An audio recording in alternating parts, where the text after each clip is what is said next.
but they asked me to moderate this panel. So we have Lawrence McNamara. He is the creator of the MODUS Files. And we have Krissi Williams, who is the creator of True Vault Escapades. I always get this like crazy. They've both been podcasting for what, 5-6 years now? Oh, almost 10 for me. 10, yeah. Yeah, 6 for me, yeah. Yeah, and I can tell you our awards, but I'll let Lawrence tell you, but I know that Preston won the Silver Award in 2023. Yes, on the National Audio Theater Festival, a couple times, the Silver Award. It was free, so that's why I'm fun. The little thing you don't know is these awards aren't free, and they're very expensive. Yeah. So I'm gonna like let them run down like how they created and everything else. But if you guys have questions, please feel free to raise your hand. I'm happy to address them. We're just gonna keep this kind of light and easy because like the rain's kind of thrown everything off. So we're just gonna wing it, all right? And so if you guys want to go ahead and I guess do officially introduce yourselves, talk about your show, and let them know if they're not aware. Has anybody listened to either one of these shows in here?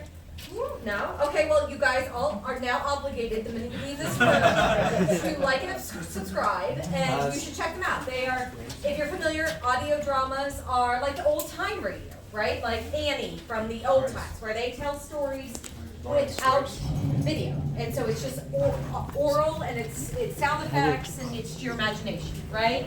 And so a lot of people aren't aware that these are things, but there are so many of these out here. These are specifically Fallout.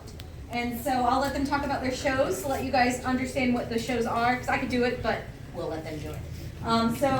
You guys, whoever wants to speak first. Well, I'm gonna defer to Preston since he is he's got the longest running one. So. Okay.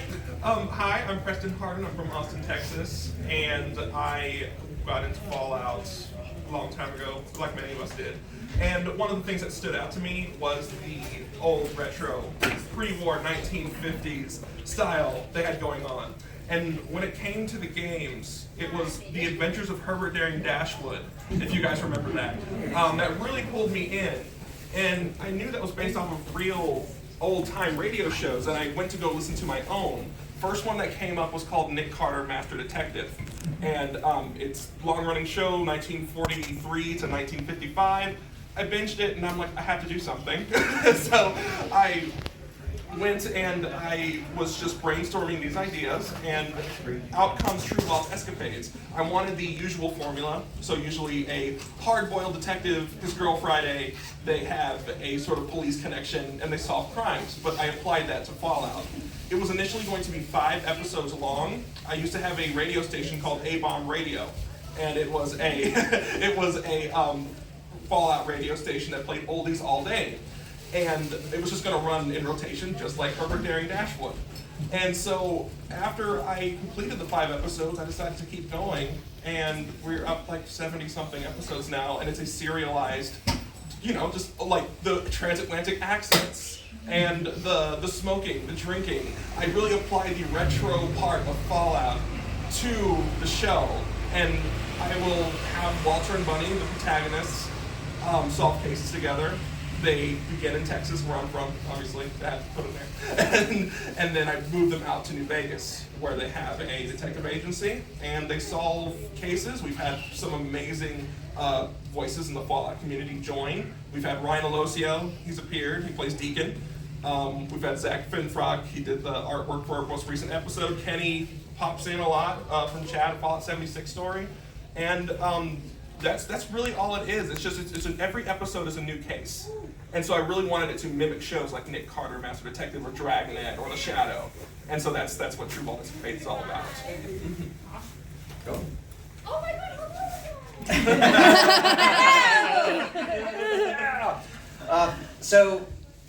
Interestingly enough, the MODUS Files started actually as my COVID coping mechanism. I started playing Fallout 76, and it was the first multiplayer game that I really ever played. I was a Fallout person. I played Fallout 4, I played Fallout 3, I actually got into 2 and 1. And I started meeting people in the game, and it got me interested in my character.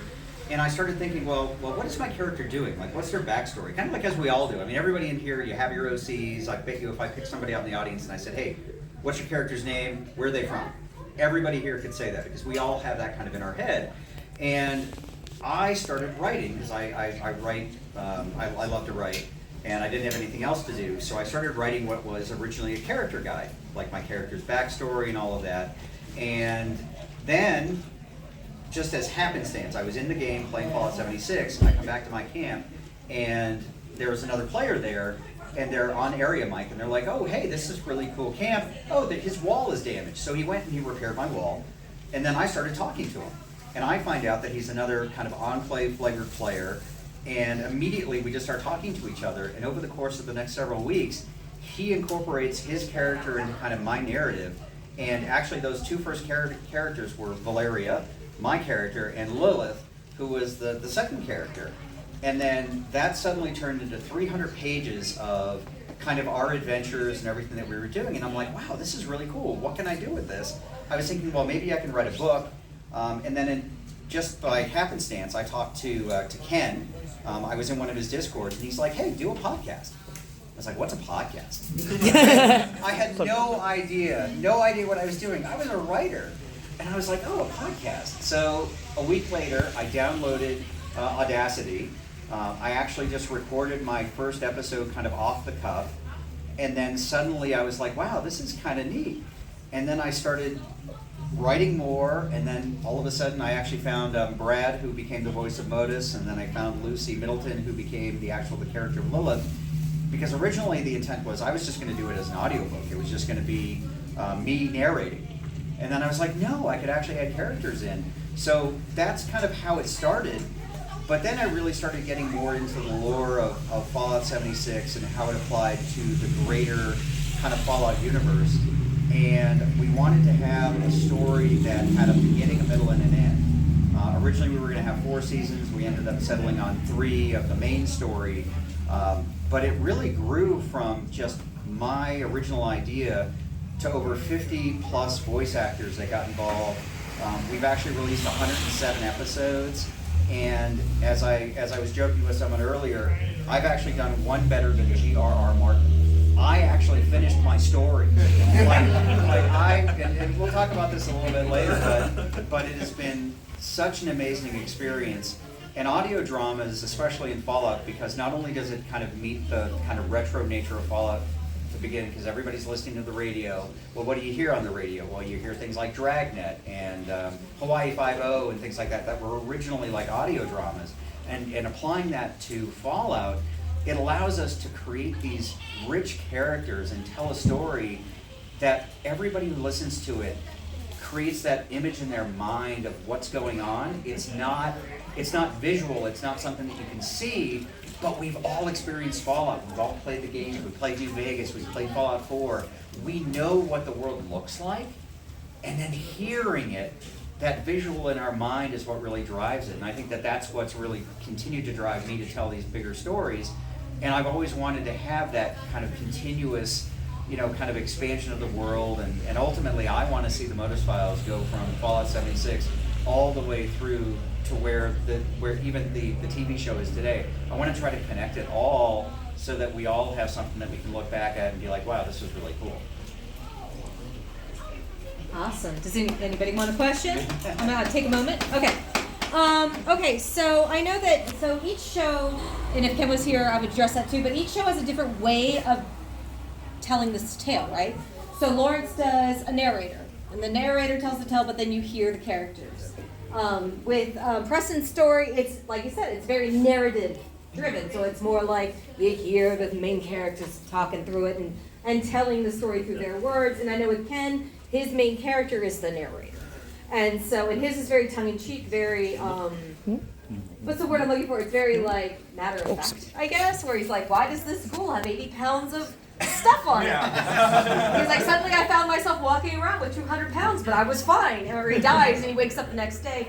Whereas with Lawrence's, it's much more serious, but there is comedy. And then with Preston's, it's very fantastical, but in that old-timey way. What made you decide to tell your stories in these ways? Like, you kind of touched on yours with how you loved the old-timey-wimey.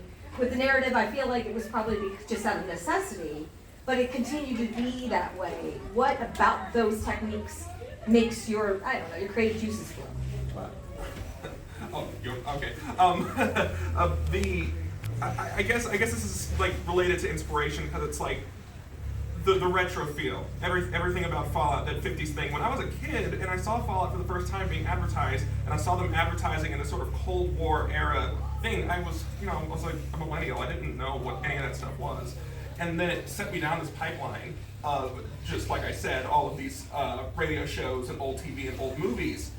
And I basically wanted to replicate that, but also blend it with something that I already loved, which was Fallout. And luckily, since Fallout's already like that, it kind of makes it easy to reciprocate, because all I have to do is just make a detective story, like The Silver Shroud, or, make inspirations from Nick Valentine, or, of course, Herbert Derry Dashwood.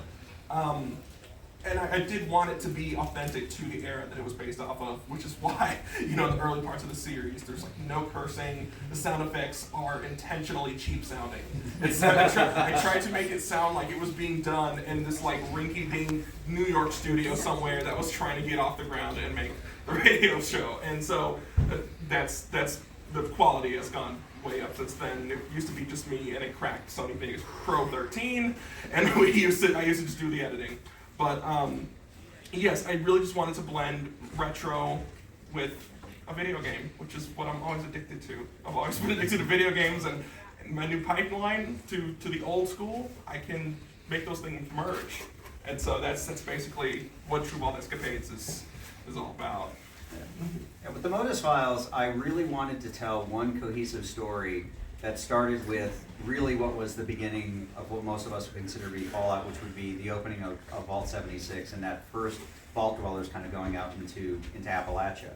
And I took I took the idea of the butterfly effect, that the moment that we step out that door, the characters' choices will change everything that's happening around them.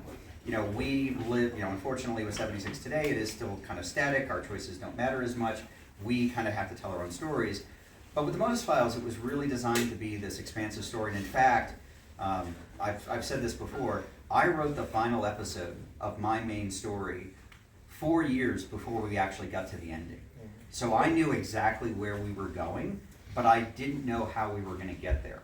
So as I was writing, I was taking inspiration from the world, from the game, using myself as the narrator. It was kind of this idea of someone standing above it, letting people know what was going on, because it was all of these things going on in the world. It's things like the Scorch Beast Queen fight, or having the fight be encrypted, but doing it our way, and also taking it from the perspective of the Enclave, which is considered to be the bad guys in Fallout. These are the people who believe that they're doing the right thing, but we all know that they're really not. I mean, I think if you're kind of rating villains, it's like the Enclave, and then you have the Legion down here, but I mean, they're definitely not the good guys. But what happens when you look through their eyes and you follow in their footsteps? Can you begin to understand why they're making the decisions that they make? Do you understand why they think that they're right? And we live in this world of Fallout where, imagine you're in a vault, and for 25 years, from a child up to the time you leave the vault, you're told how great the country is, how great the government is. Patriotism is fantastic. These are all things that are going to shape you when you leave the vault. And for me, being in 76, finding the White Spring and finding MODUS, it made sense that you would be like, yes, this is great. Like, we just came out of a vault, now we get to go to another vault that's got weapons and power armor, and like, this is fantastic. But then also starting to deal with the fact that the world isn't what we thought it was. We were lied to in the vault, frankly, and we go out into a world that is horrible, yet we have to start making choices. And I really had our characters go through that, we are the Enclave, we're trying to rebuild, but coming into conflict with just reality. And telling it in that fashion where you had where we knew where we were going to go, it allowed us to really kind of set the stage and do a lot of world building and character development. And just the genre of audio drama really kind of fits into that, because again, you're able to tell what's going on, have characters get involved. So all of that was extremely important. And again, just to stay true to Fallout, because again, we were never portrayed as the good guys, and it wasn't supposed to be that way. But we wanted to show how these characters would continue to develop over time and begin to recognize that, hey, I did this thing, wow, maybe I really shouldn't have, but it did actually accomplish the mission. And there's an overarching, kind of tale within Fallout about war never changing. We always hear that, right? Towards the end of the MODUS Files, one of the things I had a character mention is that war may never change, but maybe humanity can. Just because we fight wars doesn't mean that that has to define us. And so I see the progression of Fallout from Fallout 1 to Fallout 4 to New Vegas, including that, is all about this struggle of humanity and whether or not we're actually going to be able to grow up. Because it's war that's actually holding us back. And that was all that I really tried to incorporate into telling our story. Let's see. Okay, so with audio dramas, you don't just have a script, right? You write this great story, but then you also have to incorporate sound design. You have to have actors, right? I was gonna ask about that. Yeah. So you have this guy who's written this thing, these guys who've written these things, but you need people to voice them. How did you go about finding your actors? Oh boy. So I still have an Instagram account. It went by the name all_Fallout back in 2013. That was my only connection to the Fallout community, and that was before Fallout 4, obviously. So we didn't have much of a tight-knit community as we do now. There was no Goodsprings event. There was nothing like this. So the only way I could reach out for something as unique as True Vault Escapades was to put out on a story, casting call, something. Hey, can you sound like Humphrey Bogart for me? Can you sound like Lauren McCall? Can you? And so I luckily had built up thousands of followers by then, and I got a lot of feedback. Unfortunately, people did not get the memo, or they didn't look at the examples I provided. Because if you know anything about Bogart or Cary Grant, they sound kind of smoker's voice, deep 50s style. And I got a lot of children, unfortunately, and they got back to me, and I was like, oh no, this is not what I wanted. And there were a few good ones, some bad audio quality, that's fine. I came about Eric Huffman. Now this was very interesting. Eric Huffman was the only actor to send me a video audition when I didn't ask for it. And so he did the whole thing, and he just showed how dedicated he was. And yes, if you listen to any episode, because he is our longest standing actor, he sounds just like Humphrey Bogart. It's bizarre, and he's about my age, so it's weird. But and then eventually I found Bunny through the same way. That was a little easier. Not many. I didn't have a very strong female demographic following all my Fallout content. That's fine.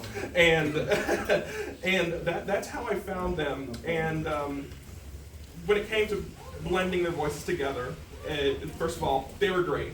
Nobody did live reads. I never did live reads. I had people send me in recordings, and and of course we had Jason Dameron, who played the storyteller on Fallout Shoddycast, who unfortunately passed away last year, I believe.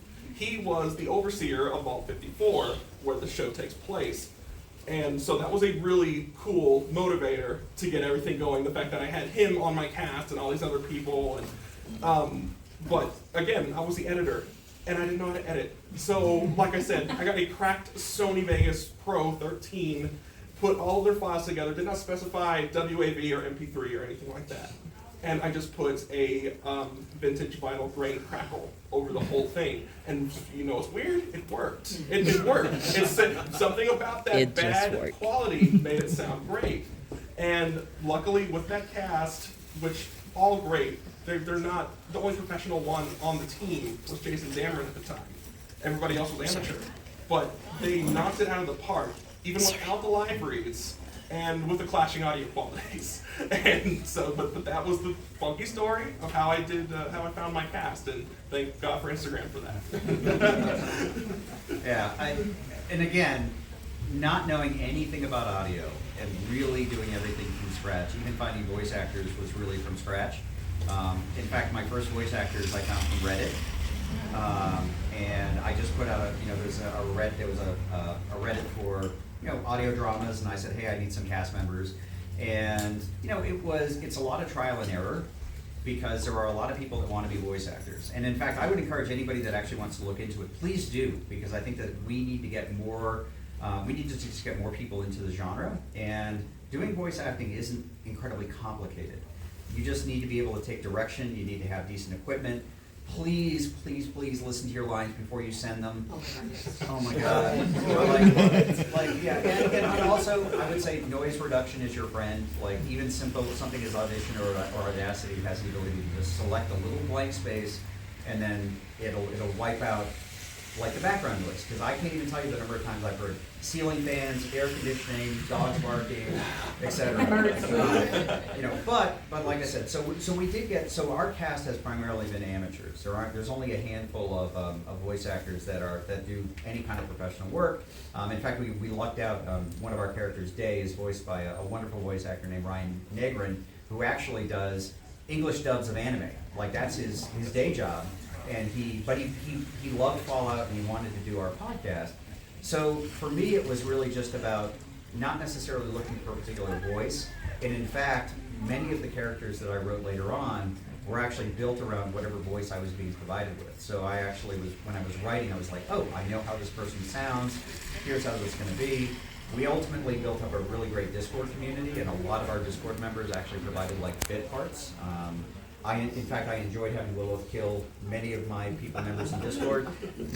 A lot of death scenes, a lot going on. But yeah, I mean, building the cast, it was very ad hoc for me. Once we had like the main character set, we did have just a lot of different characters come in. I also discovered that being a writer, the problem I was running into is that I have the ability to write any character I want. I can put down anything on the paper. Oh my God, I now have to find 50 voice actors to fill in these roles. It's like, so I was actually creating big problems for myself. I mean, if you look at some of the outros of some of the episodes, there's sometimes 40 and 50 names in a single episode. So finding all of that just shows that there's a great need for it. And for me, I actually want more people in the community to be part of these audio dramas, because each of you have in your head what characters are, what they do, how they sound. We want to be able to bring that out. Like, I love, I'm not going to do it as much. We did bring a few OCs into the podcast. That does create issues. I had one situation where a person was like, here's my OC. I was like, great, I can use them. They were great in a couple of episodes, and then I wrote a third episode for them, and they came back and said, no, my character would never do that. And I was like, okay. And they were like, no, you have to change all of this. Now, this is after I'd already written like a 100-page script, and they wanted to change like several key parts of the story. Being one-person operations functionally as we are, there are some times where we have to take a bit of a hard line, which is one of the reasons why, again, we are selective, but we are inclusive in what we want to do as far as bringing people into the podcast. 100%. Take questions at any time? Yeah, we can take questions. Yeah, I was taking pauses, so go ahead.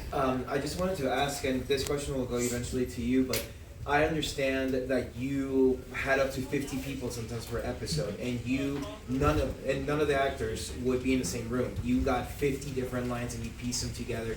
Do you want to talk about how you worked by patchworking all these voices and somehow make it sound cohesive? And like they're in the same room, and same question will go to you. Yeah. So have you guys have seen the spy movies where they shred the documents, right? so basically that's what we have to do when we get all these lines in. Is that it's not, and I will say, all right. So I don't edit the way most audio people edit. I am very linear in my thinking and how I edit. So literally every line of dialogue, every special effect is actually a separate line in an audio file. So if you imagine that you look at it, it's this cascading, almost like staircase of audio files that go down. And in some cases there are over 2,000 of them. Individual lines that have to go in. So imagine that you're piecing together not only the dialogue, but then it's, are they walking? Did they just open a door? Did they just fire a laser rifle? Did a monster just attack them? Was there a fight scene? And I'm doing this, literally just sticking this all together. Now normally, and I'm sure that you do it the regular way, which is actually you have one file, which is everybody's dialogue, and you just kind of move that around. I just can't do that. So it's I've made it a lot harder for myself, but it's how I can work. But yes, it is literally taking each snippet of dialogue and just listening. We have to listen to every single episode multiple times to figure out, okay, how much of a pause does there need to be? Because we want your experience in listening to our story to be enjoyable. We don't want you to be like, oh man, oh I just heard that, you know, there was a click, or the dialogue is too fast, or it doesn't make sense. So there's a lot that we have to put into it, and again, not having anyone in the same room to do it. So it's literally building it from scratch. Yes, more or less the same back when I was editing the show. Of course, when I first started it, I was as amateur as all of the actors, basically, so we were all kind of clueless. I did have them do the lines in one long strip. Sometimes people will try to send you lines in like one file per line, and I didn't want that. I just wanted a bunch of bars that I could slide and cut and trim and move around, which I was, I guess, lucky enough to understand would be more, you know, convenient. But yes, the toughest part about it is like imagining the story and the sound effects in your head as you're moving the dialogue around, because are they walking, are they running, how long are they going to do it? That's another thing. How long is the pause? If they're walking to, I don't know, the criminal's house in my case, how long do I want that walk to be? Is it going to create enough tensity? Is it going to be too quick? And I'll tell you what, that process is very, very annoying. It's rewarding, but yes, the sound effects in the background, does it sound lively enough? Am I putting enough, like, I don't know, sandstorm sound effects if they're out in the Mojave? And so it's just so much work to do this editing, and I was not using, of course, the audio software. I was mainly using video software to edit the audio. So I gave that all to my wonderful editor, Ethan Walsh, and Joseph Kelly, who do my show now. I don't know how they do it, and I don't ask questions. But I 100% agree with Lawrence, how strenuous it is and how much you have to remember is going on in the background, because sometimes I'll even get lost in the dialogue, like they're talking, and then I'll think back, and I'm like, wait, it's too dead. Like, where are they at right now? What does the atmosphere sound like? What space are they in? Is it closed? Is it wide? Are they outside? And if so, what kind of building is it, for instance? Are there cracks in the walls or stuff falling because it's the wasteland? So, yeah, it's quite a process, and that's the hardest part.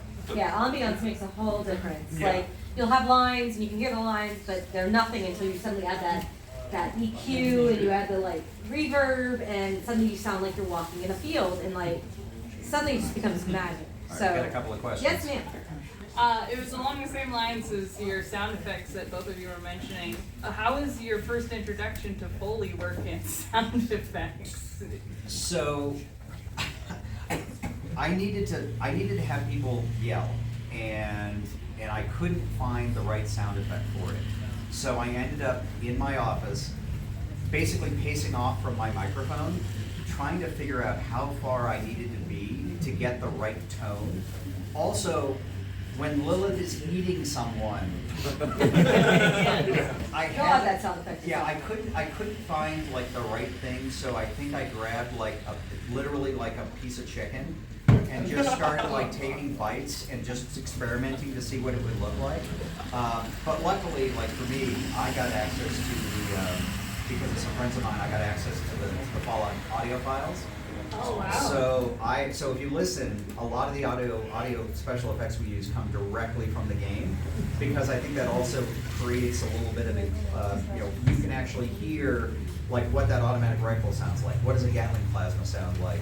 And you hear that in your ear, and you're like, oh, I know exactly what that guy's firing, and I don't have to describe it. So that was an interesting part of kind of what we did. So. Can you repeat that for me, Ms. King? What was your first introduction to Foley work, so sound effects for anyone else that doesn't know what Foley work means? So like, it's the kind of thing where someone's waving a paper to make the wind sound. It's like practical things. Yeah, so Foley, how yeah. was your Oh, first experience Knocking with bottles that? over and cans over. no practical sound effects on my side when I was making it. I don't know about You my just current sought editors. out files? I sought out files. YouTube was my best friend, and Yes. I did manage to pull some Fallout files myself with the very limited technical knowledge I have. But I managed to go in there and find some 10mm sounds or laser rifle sounds. But the most practical sound that I personally ever used was finding a guy loading his Glock on his table on YouTube, and I'll tell you what, it sounded much more real than the manufacturer sound effects. And so sometimes if you hear a very realistic Glock sound in the show early on, you'll know it was from that video. But I will note though, I have a second audio drama called BioShock: The Midnight Series. I'm a big BioShock fan. Nice. Yes, and there was a practical effect that my editor did that I think was amazing. It's creepy though.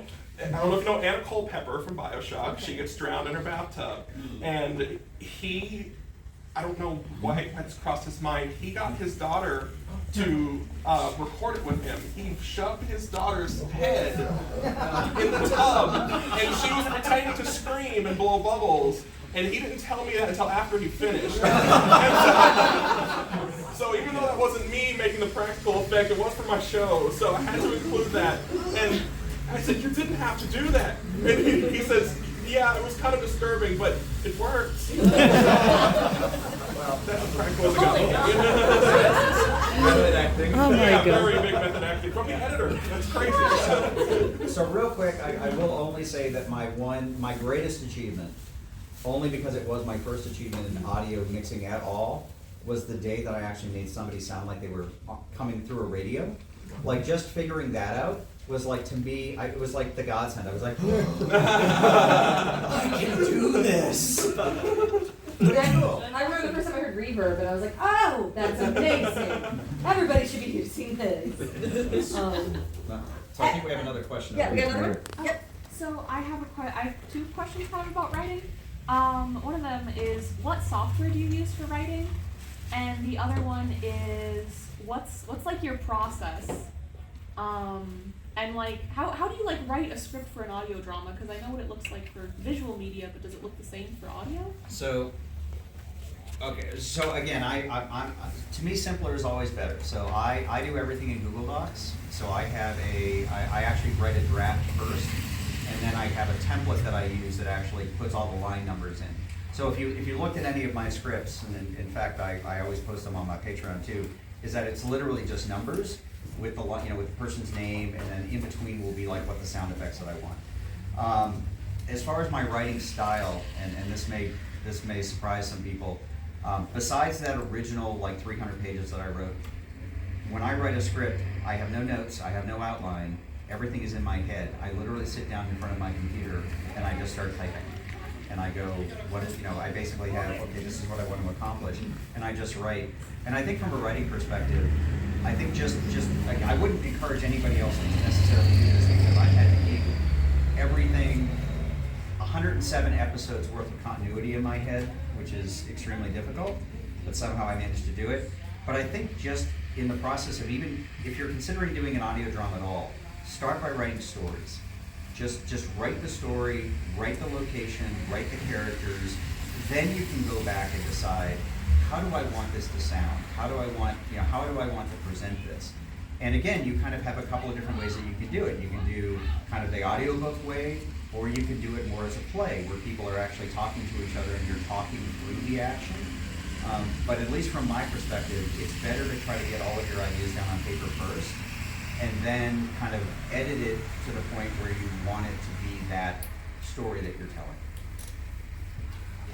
So I was using Google Docs for the most part, like I would say maybe the first 3 years of the series, and I went through every last line after completing it to try to make it look as professional as possible, since obviously they don't have like a pre-bath for you to, make it look like a screenplay. But thank goodness for Brad Williams, who makes another podcast on our network, Once Upon a Wasteland. He recommended to me Final Draft 13, and he said it's been a godsend. It literally formats everything for you. I mean, every last thing, and it just cuts the time in half, and it's been a godsend. So I do recommend that, and it's one purchase. It's one of those things that doesn't have a subscription, so that's great. And as for my oh yeah, and it looks like a screenplay. The way I have it written, it looks like an actual screenplay. I have it written to where it looks like I'm about to give it to some actors who are about to do a film, but it's not. And so That's just the way I've done it. I never took a class or watched recommendation videos, anything like that. I just decided to do it like that. And it's real fun, especially with Final Draft. You don't have to worry about going back and capitalizing all the character names. It does it all for you. And my process is also kind of weird. I do not write sitting down, and I do not write on a laptop. I do it all on my phone and I pace. It's weird how it gets the juices flowing. But I have written like just pages and pages and hours of content just doing that. And I don't have a distraction. I just walk around and I'll do this. If you look at me, it looks like I'm texting someone. But that's just how my weird process works. And it works for me. Sometimes I'll try to sit down and I'll try to do it. Doesn't work for me. I get distracted. So that's how I do it. And I guess it's just a constant movement that does it for me, that keeps me efficient. And I will write like nothing. Like it's crazy. I don't know what does it. I sucked at math my whole life, but writing and English and reading has always been my thing. And as for planning, I used to not plan at all. I used to just freehand it. I literally used to freestyle every last script. And I would just stop when I felt like stopping, which isn't necessarily a bad thing, but it definitely doesn't help in the terms of organization, you know? So I decided to someday just write bullet points. Like, this is how the story ends. I never started at the beginning. This is how the story ends, and this is how we get there. And that's how I started to organize it. So I didn't do it by scene or anything. I just said, this happens last. And you can create whatever happens before that, but let that be the stopping mark. And that's how I've been able to sort of format and keep it neat. Because, early on again in the series, you'll see some episodes are 50 minutes long, some are 30. One is like an hour and 50. Another one is 20. And now you'll see we've now moved to like 30 to an hour each episode, each regular episode, because of that format that I do. But yeah, that's my process. Having done this for quite some time, both of you, do you have microphone recommendations for those who are starting out? So I use a Yeti Blue, and it is a very serviceable mic. It's not necessarily top of the line. It's not bargain basement. It's very adjustable. I also recommend having some sort of cladding, some way to be able to muffle like just the ambient sound that's going on.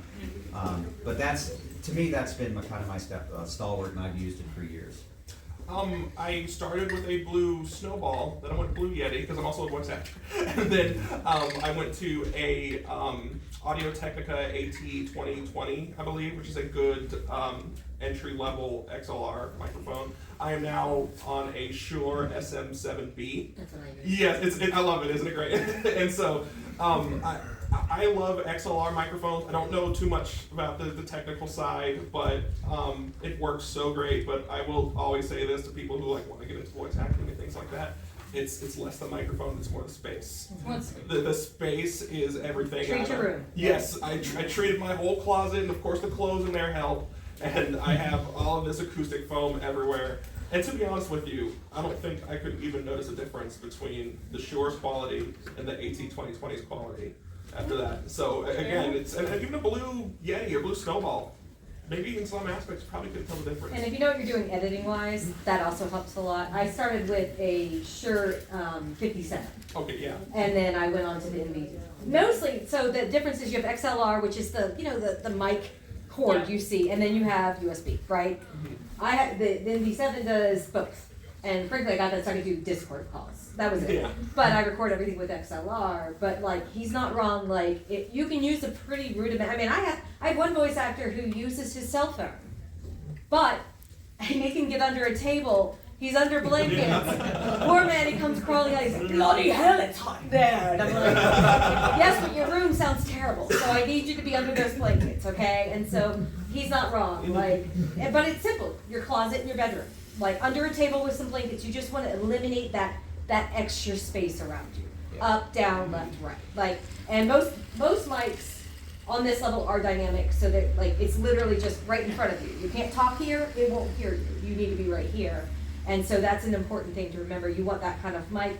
Other mics are for rock bands. That way you can sing over here and you can sing over there, they still get you, but that also picks up everything.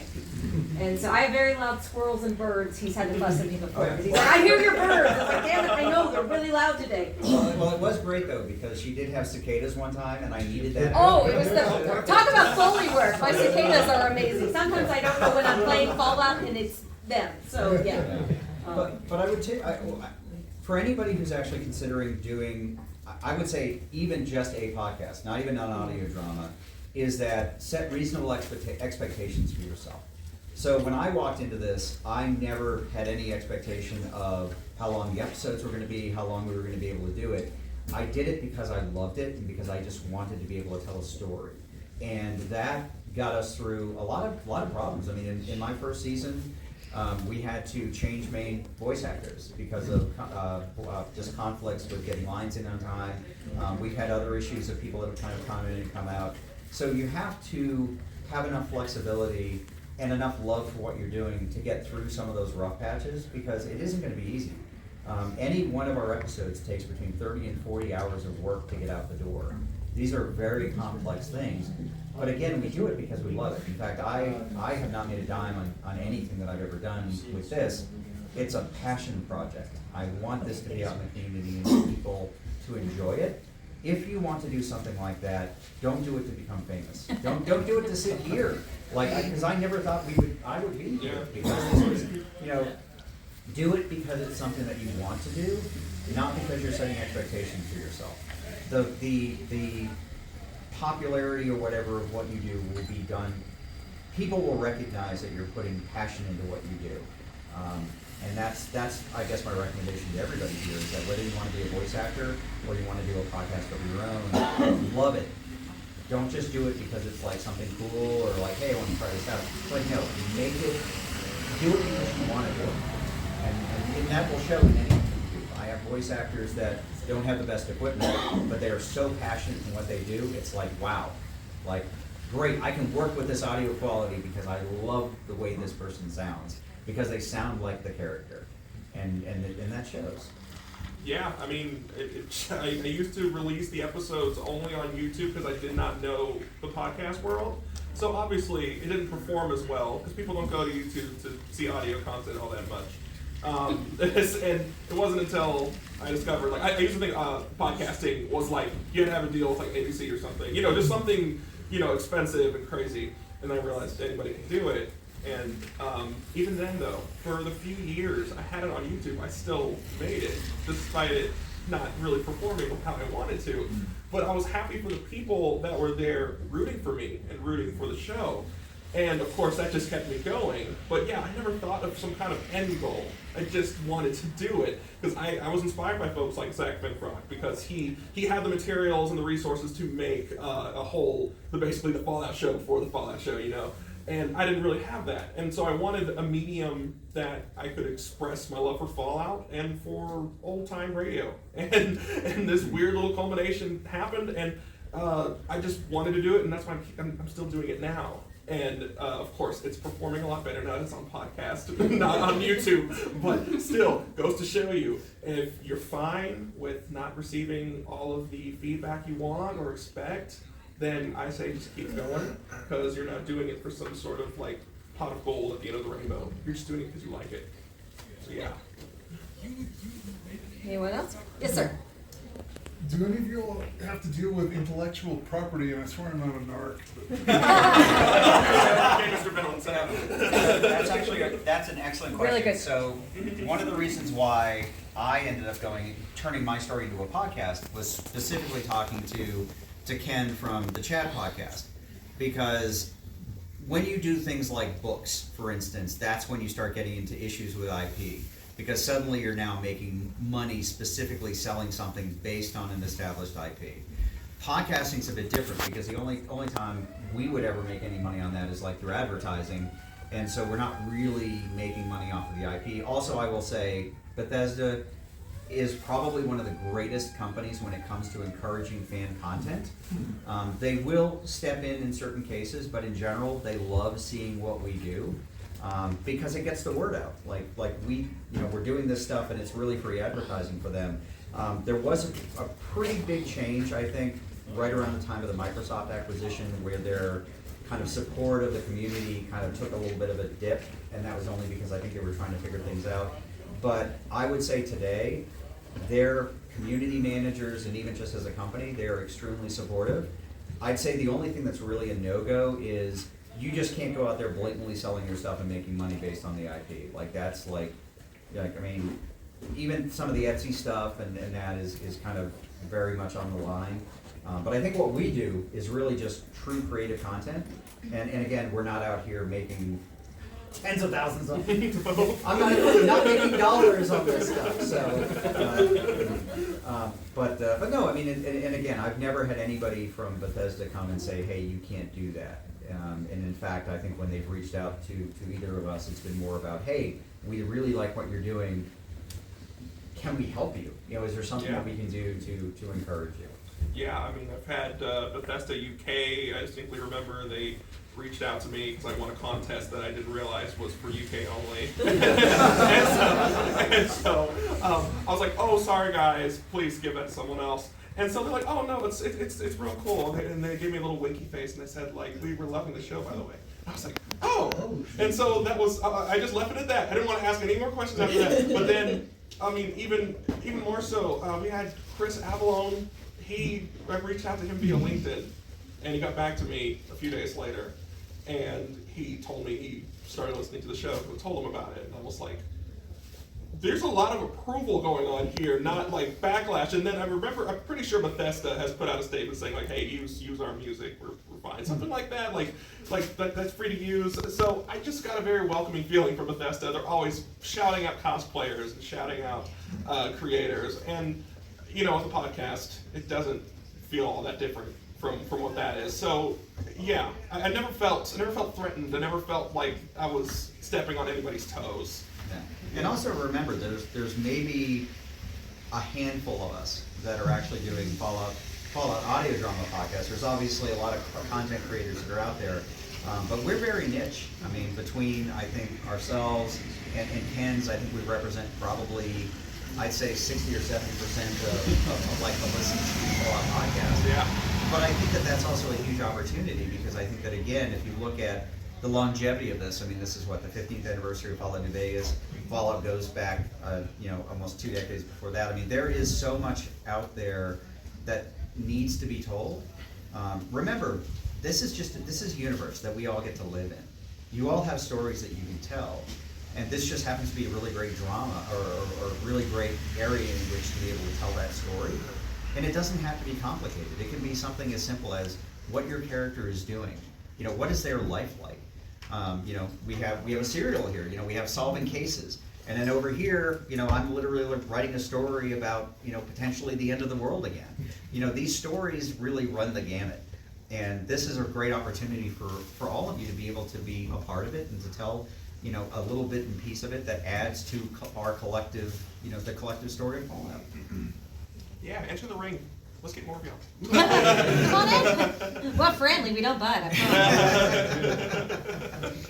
Well, and there's no, and as far as, again, what is of interest to people, it really can be anything that you want to make it, in any kind of genre that you want to make it.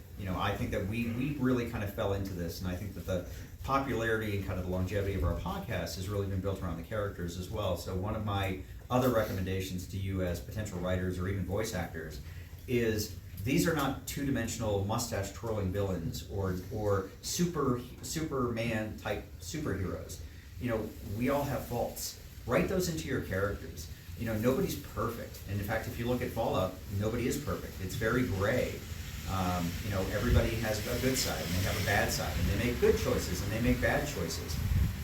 Write characters like that. In fact, look at yourselves.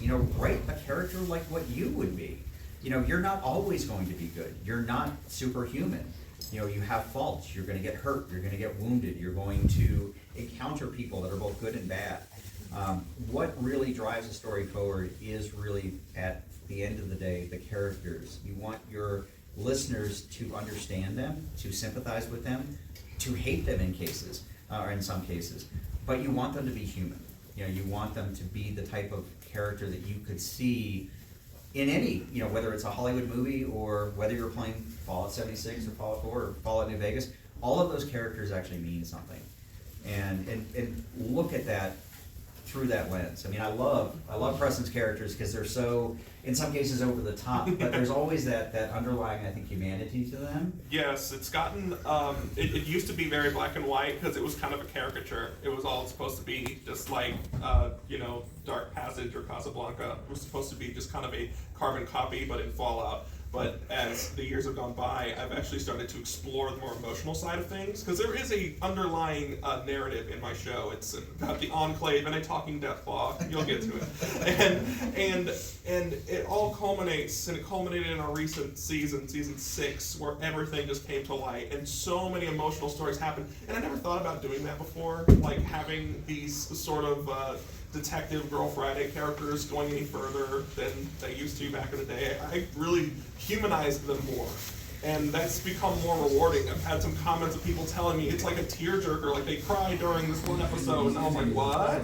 So it works, and I started just kind of putting more humanity in it than just making it a caricature like it once was. And it's more rewarding that way. Just like in acting, you gotta put your humanity in it, and it becomes more pure. So I definitely, like Lawrence was saying, recommend, you know, if you're gonna make a story like that, like really make them human. How would they react? Have you ever played a Fallout game and like thought about what your character was thinking when this happened?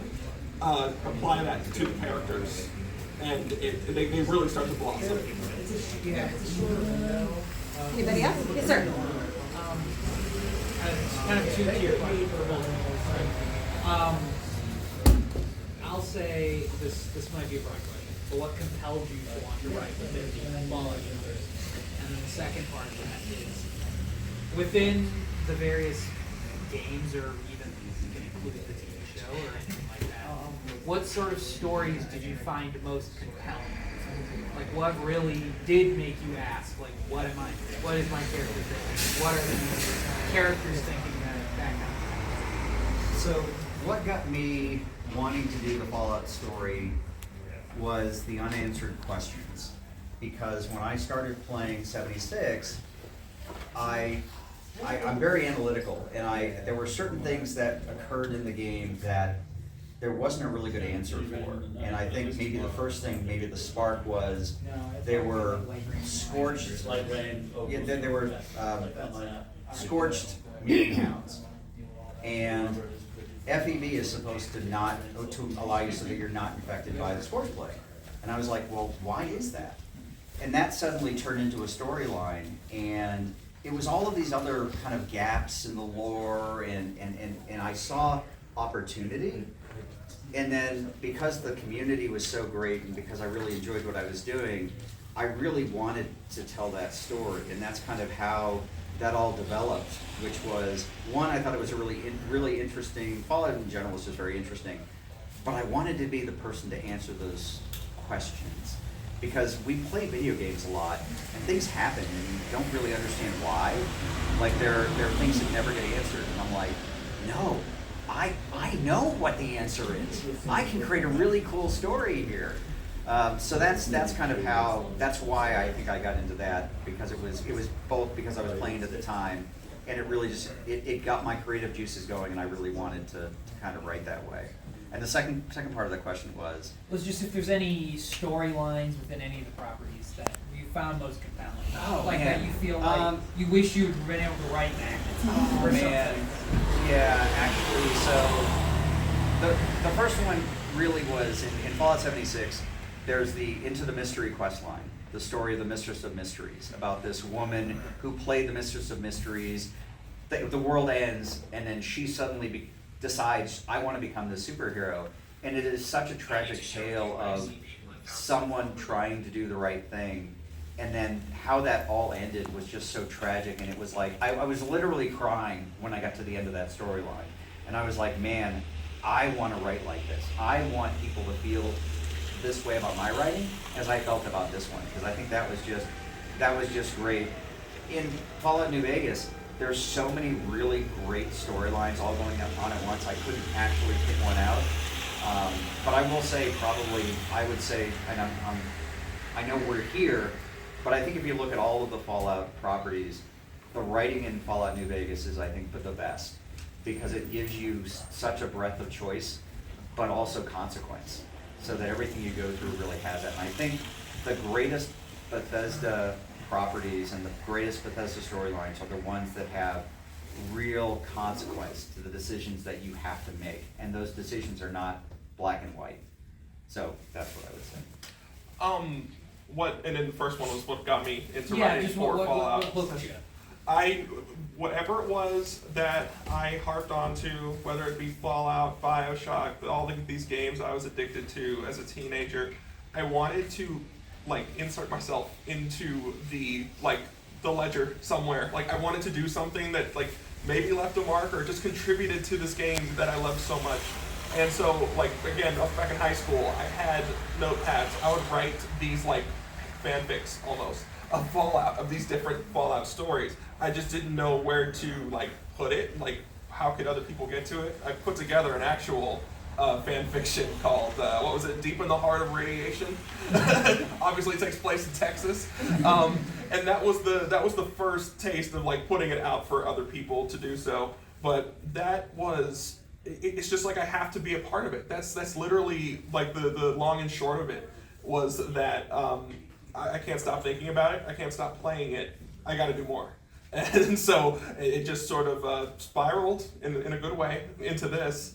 But it's really, it's just kind of an obsession. It's weird, but that's kind of how it happened. And remind me the second question? Just any quest lines or stories within the properties that you sort of feel like you want to aspire to, or you wish you had just written kind of yourself.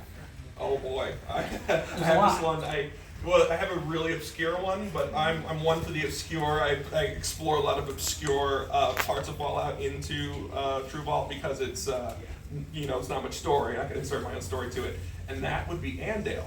Andale from Fallout 3, the cannibal town. Something about that, it freaked me out so bad, but the little story it tells is so cool, and I love how compact it is, and it's just a place you can find in the game. It's not like anything major points you to that direction in the game. So I have made a couple of Andale-inspired episodes because of that, and it's weird. It's very simple compared to a lot of the other Fallout stories, like the Vault or the factions, but I just love how it's just what happens to this one little town after the bombs fall, and it's just these normal-looking, normal-sounding people living their lives acting like nothing is wrong. And then just everything's twisted. You go to the shed and you see it. You go to the basement and you see it. That might have just been a new concept to me at the time, but little stories like that are just perfect for me. I love it. I had one called Bunny and the Mystery of Aladna, which is Andale backwards. And I made my own twist. It was one of my first Halloween specials, and I just love that little story so much, and others like it. I mean, I've explored La Fantoma, the skill magazine from Fallout New Vegas. There's practically no backstory to it. So I made an episode about the mystery of what happened to the guy who made it. He went missing right before the bombs dropped, and there's this whole Hubris Comics connection where they tried to murder him for the rights of La Fantoma, and this whole thing happened. So anything obscure in Fallout, those little fringe things, those little off-the-grid sort of things, you name it, that's what I would love to make. Good question. Anyone else? Yes, sir. Do you release your episodes on a regular schedule, weekly, bi-weekly, monthly, and then how do you deal with the self-imposed deadlines of that, with actors and stuff dropping out or writer's block? That's a great question for Lawrence. Yeah. So my episodes went from about 30 minutes to at the end they were 2.5 hours long. And yet I was still putting them out every 3 to 4 weeks. So part of it was for better or for worse, I did have kind of a self-imposed deadline. What I would try to do is when a script was finished, I would give voice actors 2 weeks to get the lines to me, and then I would immediately kind of go into that. So I would never work on more than one episode at a time, but I did try to stay on a pretty good schedule. Tom from Robots Radio, actually, one of the pieces of advice he gave to me when I first started was, come up with a release schedule that is at least, it doesn't have to be set in stone, but it needs to be fairly regular so that your listeners can expect, okay, about every 3 or 4 weeks there's going to be a new episode. We did run into a couple of issues. We had one major recasting we had to do in our 3rd season that put us behind by about a month and a half. That actually physically hurt me because I really felt like I needed to get these episodes out. But I think what it also taught me is that there needs to be at least flexibility. Setting, not necessarily deadlines, but setting goals for yourself, I think is very important. You need to have something to shoot for, but you also have to recognize that there are going to be unforeseen consequences. There are going to be unforeseen events that occur that you need to take into account. So yeah, for us, it's been about every 3 to 4 weeks, with a bit of a hiatus between seasons. But that's just been, again, good for us to just set ourselves on a regular schedule so that the voice actors know what to expect and I know what to expect of myself. Well, you caught me in a funky time because back when I made the show, when it wasn't as quality, I was able to release it on a more frequent schedule. It would usually be like 1 or 2 times a month, which I think was perfect. When I started getting editors, I got one editor really, and I got to work with his schedule. And so what I do, I work ahead of time, and that's always been my thing, do everything I possibly can on my end, and then hopefully on their end they can, produce something for me. Because with one editor, that's a lot of work for what I write. I literally have, I was just telling Lawrence and everybody, I have 20 scripts in the chamber right now for next season. Next season's all done on my end, and I even have a Star Wars crossover special I'm doing. And it's gonna be crazy. But for the time being, we're just waiting. And before this, it's always been about monthly or bi-monthly if it took a little longer.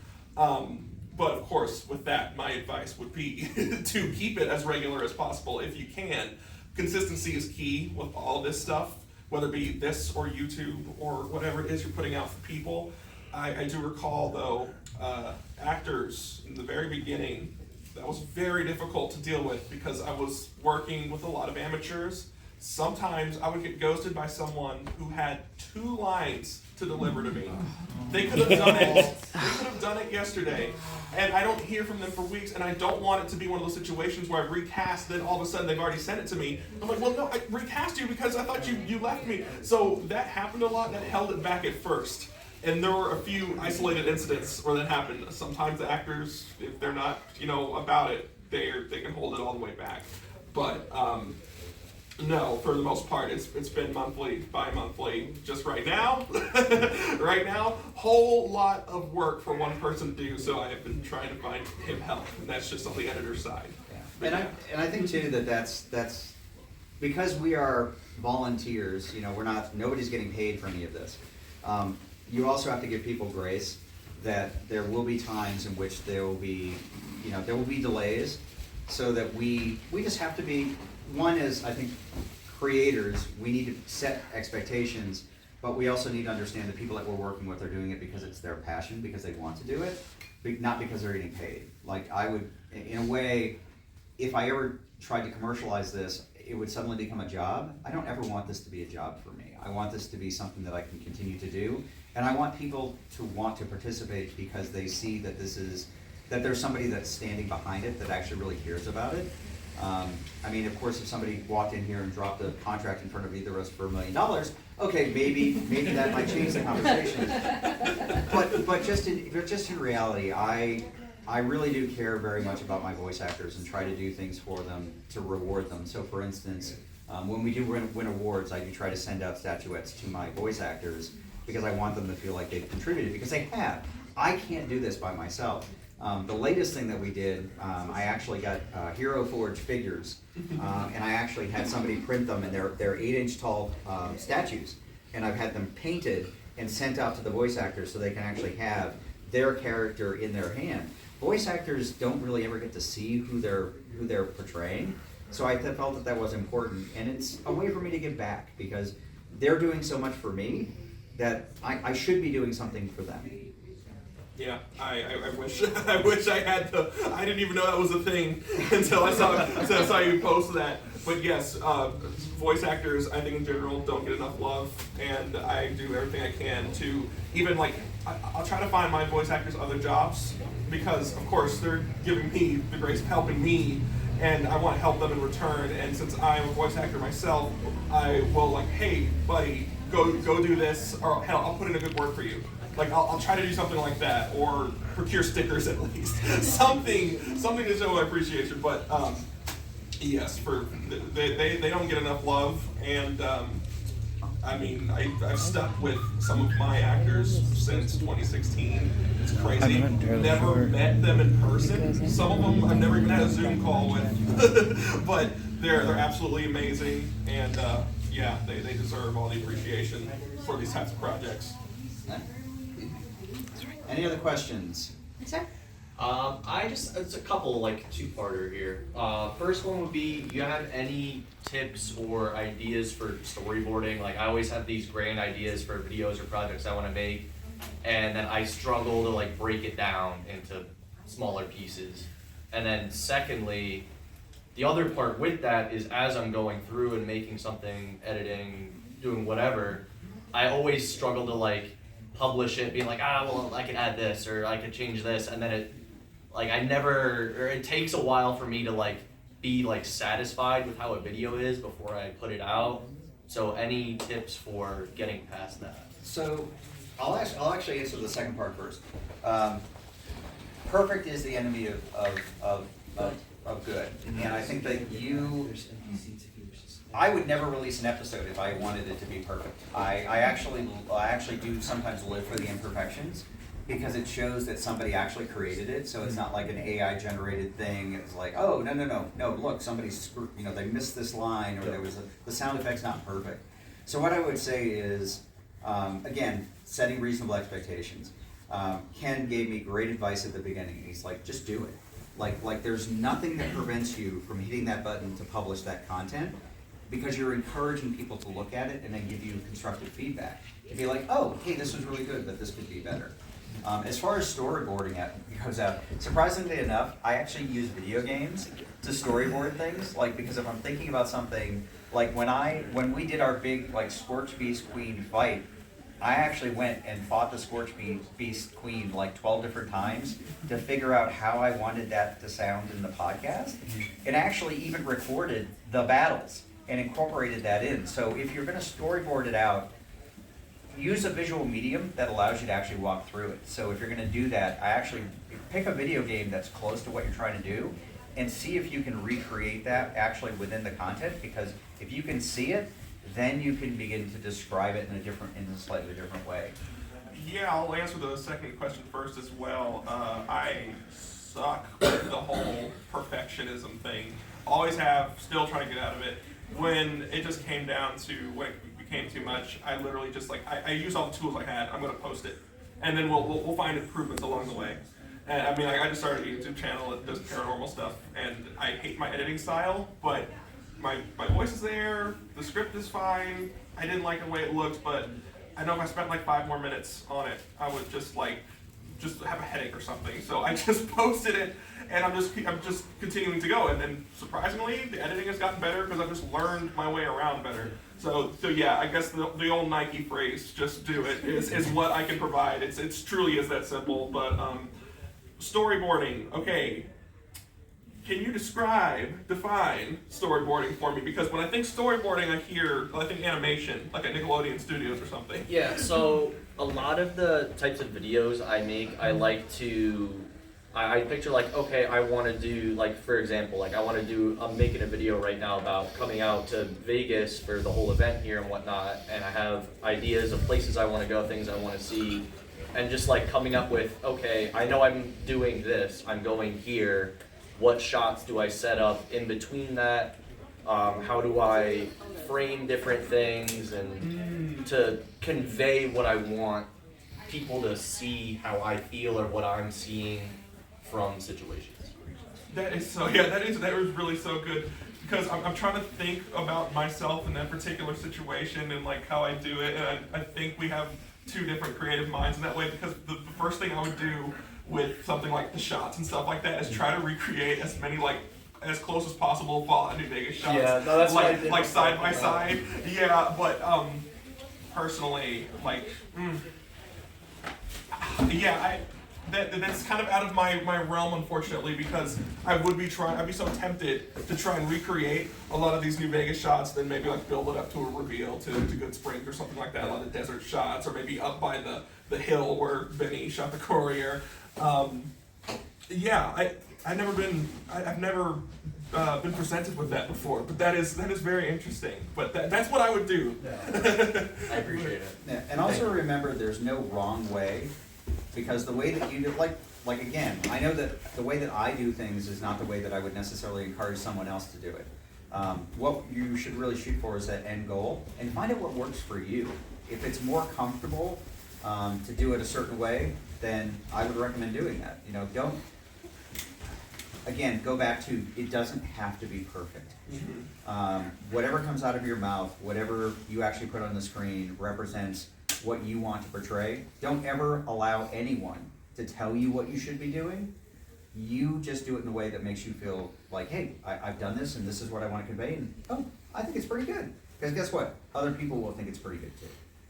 Yeah, I go with the whole if you build it, they will come concept. You make what you want, your passion shows, and that usually brings people to you. But one of the most important things is you're not gonna be good at first. Like anything else you do in life, you've got to learn to do it. And with practice over time, both of these guys have been doing it 10 years, 6 years. If you listen to their early episodes, they're not the best. They're not terrible, but compared to what they do now, it's substantially different. And so that's always the thing with podcasts. You're like, yeah, you can listen to the beginning, but remember, this show's been around for 6 years. The newer stuff's going to be much more polished. Oh yeah, we actually received our first official review. Somebody actually reviewed the podcast. Oh wow! They gave us a 1-star. They were like, they were like, and they only got through. They admitted they only got through the first 4 or 5 episodes, and they were like, and none of their criticism was wrong, except they just didn't keep listening. Yeah. Because I admit, again, I walked into this, I did not know what I was doing. We went back and we actually redid the first couple of episodes because it kind of made sense. But I will stand by all of the other episodes that we've done because it shows the progression of not only our story, but the skills that we were able to put forth to make that a better story. So the idea is, again, don't feel like you have to go back and fix things, because that's part of the history that you're creating as you as a creator. So that's a very slippery slope. I'm going to go back and rewrite this. Mm-hmm. Just keep moving forward. Don't look backward, just keep moving forward. Because you could recreate all of it, but you'll recreate it until you're creating it so much you're like, I don't know when I'm going to stop. You have to say, okay, not just good enough. Yeah, that's a point of the creative. Any other questions from folks? Do you guys have anything in the future that you're willing to reveal that might be exciting? So we are about that. Not to spoil it, Yes. but Not too many spoilers. Yeah. So the big thing for us is that our story was really entrenched in Appalachia. It was really Fallout 76 for the 3 seasons that we put out. Our 4th season, which is coming up, is actually going to be leaving. We're going to a new area. We're actually going to Tennessee. So we are going to be writing a brand new story with brand new characters, brand new cryptids. So it's really, we're taking a chance because we're stepping out of our comfort zones, but we want to tell a bigger story. It's actually going to be built around our character of Trader Red, if you haven't met her yet. Krissi here is actually going to raise our lead. But that's going to be our big attempt to really tell an expanded story of the Fallout universe. So that'll be coming up, and in fact, we're hoping to get our first episode released either on the day of 2nd season of Fallout TV or just before. So you'll get the beginnings of our 4th season here very soon. Well, that's funny you say that because we have a very absolutely different season coming up. Walter and Buddy are broken up, and they are going their separate ways for the time being. And for once, it's going to be a dual narrative. So there's going to be an A story and a B story. It's not going to be the serialized, every episode's different format. It's all going to follow one long story like it used to. And Walter will be staying back in New Vegas, and Bunny, interestingly enough, will be going to Tahoe City, California. And a whole just different world there for her awaits, and she is going to be the sheriff there. And she is going to be looking into how Tahoe City became so prosperous.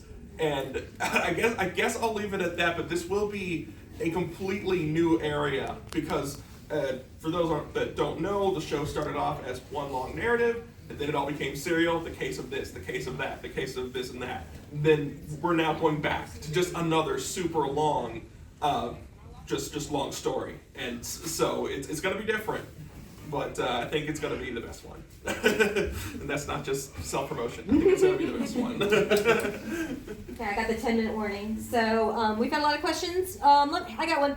So tell us one of your craziest or hardest moments in this process. Like something that like you're like, holy crap, what are we gonna do here? Or something that's just funny. And you're like, oh my god, I can't believe that just happened. Like, the hardest was the beginning, which I mentioned, was finding the voice actors initially. Finding people that were actually going to stick, and people who weren't going to flake. That was so incredibly frustrating. I can still remember it like it was yesterday. I still have all of these files in my Gmail of these auditions of people that I liked, booked, and they did not return.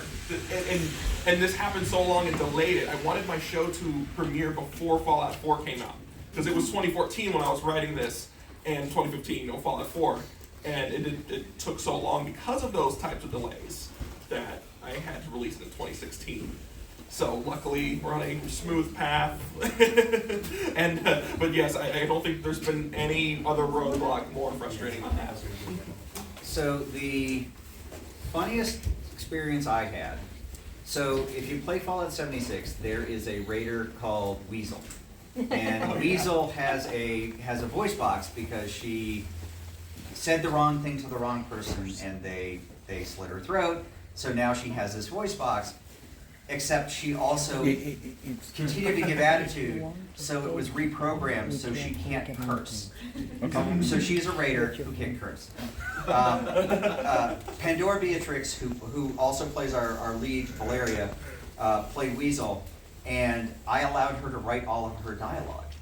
And so if you listen to it, it is so perfect because there is one scene where she has just had relations with another character, and they're having a conversation kind of post-coital, except it's all really incredibly raunchy and nasty, but it's not, because she can't use any of the words that you would use. So she uses all of these like different expressions to try to convey it, and then so it's literally this 30-second long diatribe of the sweet.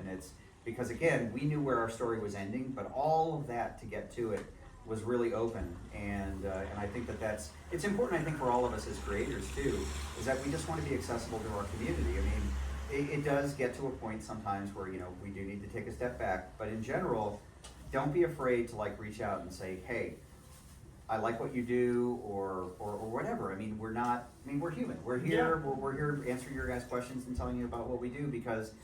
One, we want you to see what the potential is, and I think that all of you, everybody in this room has the potential to do something, whether it is, a podcast or write stories or whatever. You all have something to contribute, and I would encourage you all to do so, because it's really important. I mean, I love it. We come to Goodsprings, and it doesn't matter if you're Enclave or Brotherhood or NCR, it's like we'll rib each other, but it's at the end of the day, it's like, wow, that's a really cool costume.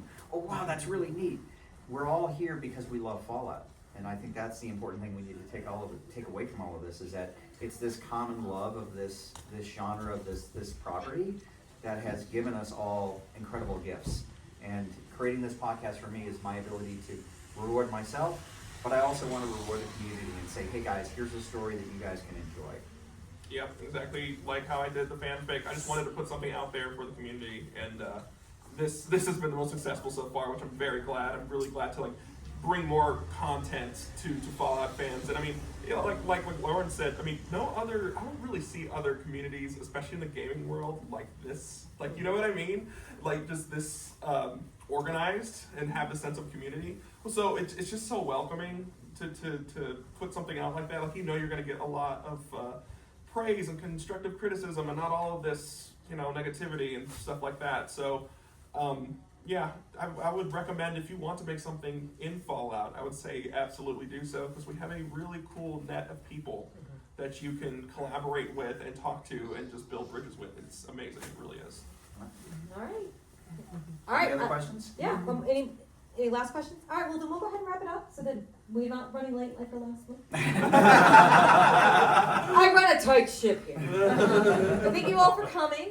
Lawrence McNamara and Krissi Williams. You can find those shows on any of Spotify. They're out there. Just look them up. I got cards. We got cards. I think we handed out some, but yeah, Preston, if you've got some you want to hand out too. Yeah, I'll have, And happy if to you, help you. and of course, like you said, if you see us walking around, just stop us and talk. About how many are left. We might warm up first though. Yeah, I'll also say we have bottle caps in case anybody's interested. I'm gonna